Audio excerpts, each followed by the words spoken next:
அதாவது சினிமாவில் நிறைய பித்தளை மாற்றிங்க இருக்காங்க. ஆனால் சில டைரக்டருங்க பித்தளை மட்டும் மாத்திரல, ப்ரொடியூசரே மாற்றிடுறான்.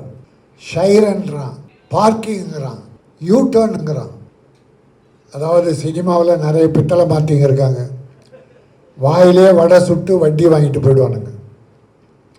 ஆனால் நான் மொசலை கொடுத்துட்டு வட்டியே வராமல் தவிக்கிறேன்.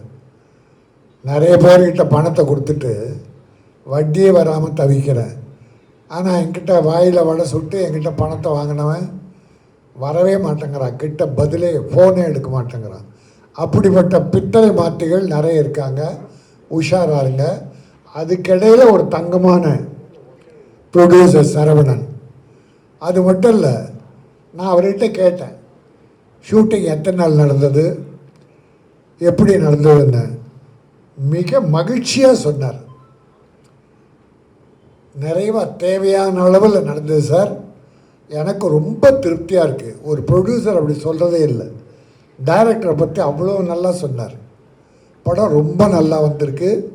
தேதியும் குறிச்சிட்டா நாளில் அன்றைக்கி படம் ரிலீஸ்னார். ரிலீஸ் தேதியை நிர்ணயம் பண்ணிட்டு வந்திருக்கிற ஒரு ப்ரொடியூசர். இந்த படம் மட்டும் எடுக்கலை, இன்னொன்று ஜோரா கைத்தட்டுங்களா, யோகி பாபு வச்சு ஜோரா கைத்தட்டுங்கள் படத்தை முடிச்சிட்டாராம். அதுவும் அடுத்த ரிலீஸுக்கு தயார் இருக்குது. இன்றைக்கி சினிமாவில் அதை ஏன் நான் தனியாக பாராட்டுறேன்னா, இன்றைக்கி சினிமா எவ்வளோ சிரமத்தில் இருக்குன்னு உங்களுக்கு தெரியாதல்ல. ஒரு படம் ஆரம்பித்த ப்ரொடியூசர் படுற வேதனை. நல்ல டைரக்டர் மாட்டிட்டா அவங்க தப்பிச்சாங்க. ஆனால் சில டைரக்டருங்க பித்தளை மட்டும் மாத்திரல, ப்ரொடியூசரே மாற்றிடுறான். பணக்காரனாக வந்தவங்கள ஏழையாக அனுப்புகிறாங்க.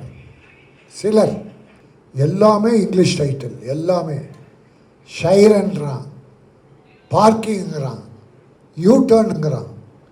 தமிழில் என்ன அவ்வளோ பஞ்சமாக ஏற்பட்டுருச்சு. அதுக்கு தான் டாக்டர் கலைஞர் என்ன பண்ணார், மானியம் கொடுக்கறதுக்கு 3 லட்சம் ஆரம்பத்தில். தமிழில் பெயர் வைப்ப படங்கள், ஓவர் விரசம் இல்லாத படங்கள், வெட்டுக்குத்து இரத்த கலர் இல்லாத படங்கள், இந்த மாதிரி படங்களை தேர்ந்தெடுத்து மானியம் கொடுத்தார். 3 லட்சத்தை அப்புறம் 5 ஆக்கினார். இந்த ஜெயலலிதா அம்மா வந்து 7 ஆக்கினாங்க.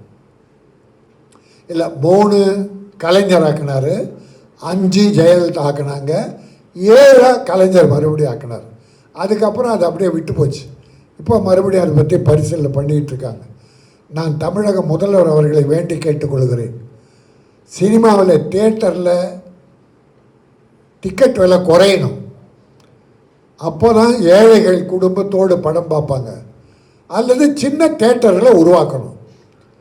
ஏழைகள் பார்க்குற அளவுக்கு டிக்கெட் விலை குறையணும்.